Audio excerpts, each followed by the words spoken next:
샬롬, 사랑하는 성도 여러분, 귀하고 복된 하루가 시작되었습니다. 오늘도 참 좋으신 우리 하나님께서 저와 여러분을 예배로 불러주셨습니다. 오늘도 은혜와 능력으로 가득 채워주실 줄로 믿습니다. 다 같이 기도하면서 새벽 예배 시작하겠습니다. 사랑과 은혜가 풍성하신 존귀하신 하나님 아버지 감사합니다. 지난밤도 주님의 지켜주신 가운데 우리를 안식하게 하시고 회복하게 하시고 이렇게 첫 시간 주님의 은혜 가운데 만나게 하여 주시니 감사합니다. 주님, 오늘도 간구합니다. 예배를 통하여 예수님을 만나고 예수님께서 주신 은혜와 능력으로 가득 채워져서 오늘도 하나님께서 허락하신 하루를 아름다운 열매를 맺으며 승리하는 하루가 되게 하여 주시옵소서. 하나님 아버지, 이 어려울 때 연약하신 분들이 있고 아프신 분들이 있고 마음 아파하시는 분들이 있는 줄로 압니다.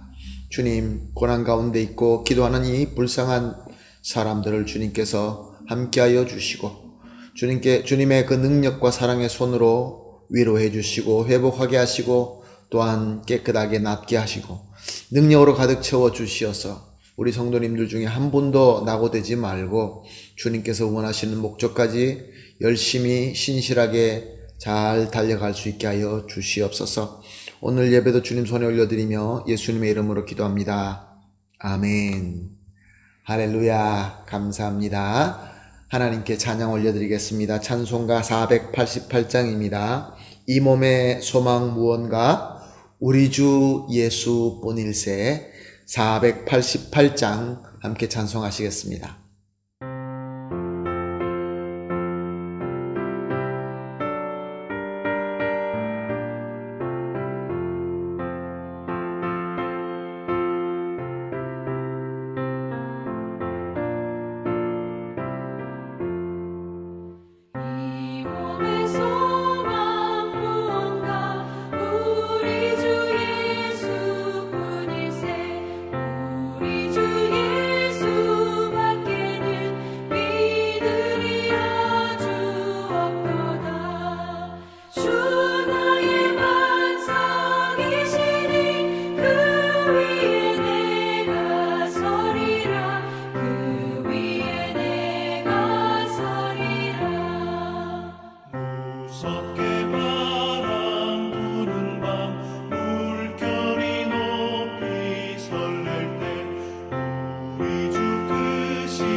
아멘. 할렐루야. 감사합니다.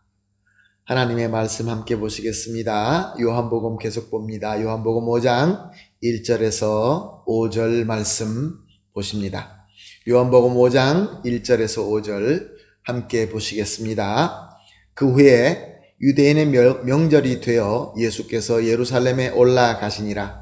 예루살렘에 있는 양문 곁에 히브리 말로 베데스다 라 하는 못이 있는데 거기에 행각 5이 있고 그 안에 많은 병자, 맹인, 다리 저는 사람, 혈기 마른 사람들이 누워 물의 움직임을 기다리니 이는 천사가 가끔 못에 내려와 물을 움직이게 하는데 움직인 후에 먼저 들어가는 자는 어떤 병에 걸렸든지 낫게 되밀어라.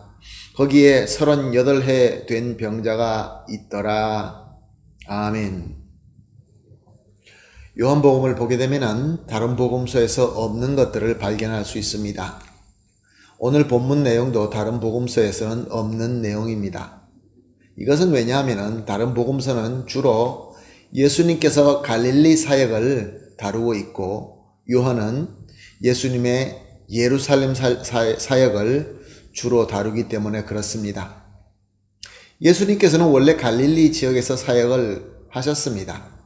그러나 명절이 될 때 유월절 명절이 되어서 예루살렘으로 올라가셨고 그리고 갈릴리로 돌아오시면서 유대 지방에 잠깐 사역을 섬기시고 또한 사마리아를 통하여 갈릴리로 오게 되신 것입니다. 사마리아에서 우물가 여인을 만난 그 역사는 우리가 너무나 잘 알고 있는 이야기입니다. 오늘 본문 1절을 보게 되면은 또 유대인의 명절이 되었다라고 하고 있는 것을 볼 수 있습니다. 유대인들의 명절은 참 여러 명절이 있습니다. 불임절, 유월절, 오순절, 초막절, 수전절 이런 것들을 들 수 있는데 예수님께서 유월절에 갔다 오셨으니까 성경학자들은 오늘 본문에 나온 것은 유월절이 한 4월달 정도가 되니까 5월달 오순절이 아닌가 그렇게 추측을 하고 있습니다. 예수님께서 이렇게 다시 예루살렘으로 올라가시게 됩니다. 그런데 사실 예수님께서 예루살렘 가시는 것은 쉬운 일은 아니었습니다. 오히려 위험한 일이었습니다. 왜 그렇습니까? 예루살렘에 있는 유대인들의 엘리트들, 대제사장을 비롯하여 서기관들, 바리새인들이 예수님을 미워했기 때문에 그렇습니다. 예수님을 왜 미워했습니까? 예수님이 그리스도라고 하셨기 때문에 그렇습니다. 예수님께서 스스로 그리스도라고 하면 할수록 예수님의 목숨은 위험해지고 저들은 예수님을 율법으로 다스리려고 했던 것입니다. 그럼에도 불구하고 예수님은 절기마다 예루살렘 성전을 찾고 있는 것을 오늘 본문을 통해서 우리가 알 수 있습니다. 왜 그렇습니까? 예수님은 하나님으로서 절기를 꼭 지켜야 될 필요는 없습니다. 그렇다고 한다면 예수님께서 이렇게 지키시고 말씀에 남겨놓으신 이유가 있는 것입니다. 예수님은 스스로 하나님의 규례를 지키심으로써 그 당시의 제자들이나 지금 우리와 같은 이 현대 제자들에게 귀한 본과 가르침을 주고 있는 것입니다. 예수님께서는 율법의 절기를 지키기 위하여 그 상황이 어렵다 할지라도 위험하다 할지라도 그 절기마다 잘 가서 지키심을 우리에게 보여주고 있는 것입니다. 그리고 또 나아가서 그 절기 때마다 방방곡곡에서 많은 사람들이 올라옵니다. 저들은 하나님께 예배하고 신앙적인 일로 왔기 때문에 저들의 마음의 밭은 최상의 밭이었기 때문에 예수님께서는 올라가신 것입니다. 저들에게 자신이 그리스도임을 증거하고 그리고 복음을 그들에게 선포하기 위해서였던 것입니다. 사랑하는 성도 여러분, 우리도 예수님의 본을 따라 성경적인 절기와 질서를 잘 지키는 믿음이 있습니까? 우리 오늘 현대 시대에는, 이 은혜 시대에는 우리가 제사를 드리고 특별한 성전을 찾아가고 있지는 않지만 우리는 이제 예수 그리스도의 교회가 있습니다. 주님의 몸된 교회가 있고 또 교회 안에 여러 가지 예배와 또 질서가 있습니다. 그런데 우리는 어떻게 지키고 있습니까? 내 기분과 또 내가 처한 상황에 따라서 섬기고 있습니까? 아니면 예수님께서 우리에게 가르쳐 주신 대로 잘 지키고 있는 것입니까? 또한 또 나아가서 주님과 복음을 전할 수 있는 기회가 주어진다고 한다면 우리는 절대 놓치지 않고 그 영혼을 향하여 달려가는 우리 마음속에 뜨거운 사랑이 있습니까? 이 두 가지를 우리가 생각해 볼 수 있습니다. 그리고 2절을 보게 되면 예루살렘 성문 중에 양이라는 문이 있었다고 합니다. 그런데 그 양이라는 문 옆에 베데스다라는 못이 있었다고 말씀하십니다. 히브리어로 베데스다는 자비의 집이라는 뜻입니다. 베드는 집이고 데스다는 자비라는 뜻입니다. 아마 그곳에서 하나님의 자비가 많이 나타나서 그런 이름을 붙였을 것입니다. 그래서 그런지 수많은 병자들이 와 있었습니다. 근데 4절을 보면은 가끔가다 천사가 못에 내려와 물을 움직이게 하는데 그때에 가장 먼저 들어가는 자가 병을 낫게 된다라고 설명하고 있습니다. 그러니 하나님의 자비가 있는 곳, 또 천사가 내려온 다음에 먼저 들어가면 병을 낫는다. 이것은 수많은 사람들이 몰려오기에 충분하였습니다. 그런데 본문을 보면은 수많은 병자들이 있었고 그 중에는 38해가 되는 병자도 있었다라고 말씀하고 있습니다. 또 이것은 무엇을 의미하는 것입니까? 그동안 오랫동안 천사가 내려와 물을 움직이지도 않았던지 물이 움직여져도 병이 고쳐지는 자가 없던지 그런 상황이었다라는 것을 우리에게 알려주고 있습니다.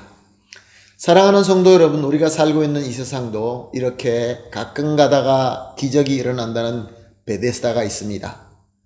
그렇다고 한다면은 그 가끔 가다가 일어나는 기적이 있다라는 베데스다를 수많은 사람들이 찾습니다. 오늘도 마찬가지입니다. 먼저 찾아가서 그 물이 동하게 되면은 내가 먼저 들어가겠다라고 지키고 서 있는 사람들이 많이 있습니다.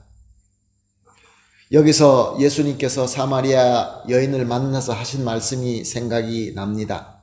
요한복음 4장 10절을 보게 되면 이렇게 기록되어 있습니다. 내가 만일 하나님의 선물과 또 내게 물 좀 달라 하는 이가 누구인 줄 알았더라면 내가 그에게 구하였을 것이요 그가 생수를 내게 주었으리라. 그리고 같은 요한복음 4장 13절 14절은 이 물을 마시는 자마다 다시 목마르니와 내가 주는 물을 마시는 자는 영원히 목마르지 아니하리니 내가 주는 물은 그 속에서 영생하도록 솟아나는 샘물이 되리라. 아멘. 왜 많은 사람들은 가끔 가다가 기적이 일어난다는 베스다를 그렇게 열심히 찾는 것일까요?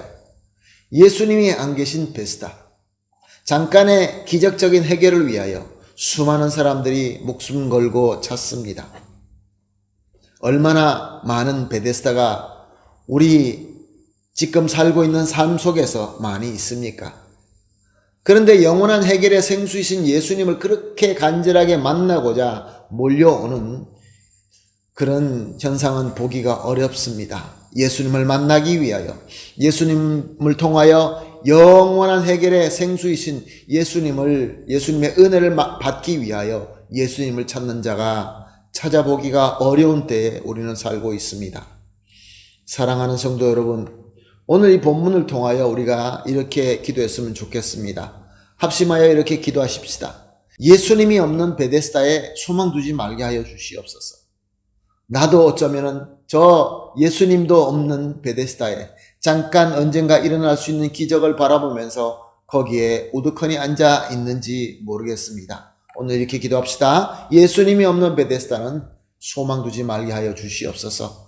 오직 영원한 생수이신 예수님만 믿고 예수님을 마실 수 있게 하여 주시옵소서. 마지막 세 번째로 하나님께 예배하며 예수님과 복음을 전파하며 모든 정성을 쏟을 수 있게 하여 주시옵소서. 세 가지를 합심하여 기도하고 각자 개인적으로 더 기도하신 이후에 오늘 하루를 시작하도록 하겠습니다. 다 같이 기도하겠습니다. 하나님 아버지 감사합니다. 오늘도 귀한 말씀을 주시고 말씀을 통하여 세상에 소망이 없는 베데스다를 우리가 버릴 수 있게 가르쳐 주시니 감사합니다. 주님, 예수님이 없는 베데스다에 소망 두지 말게 하시고 오직 영원한 생수이신 예수님만 믿고 예수님을 마실 수 있게 하여 주시옵소서. 그리고 하나님께 예배 드릴 수 있고 예수님과 복음을 전파할 수 있는 것이라고 한다면 우리의 모든 정성을 쏟게 하여 주시옵소서. 예수님의 이름으로 기도합니다. 아멘.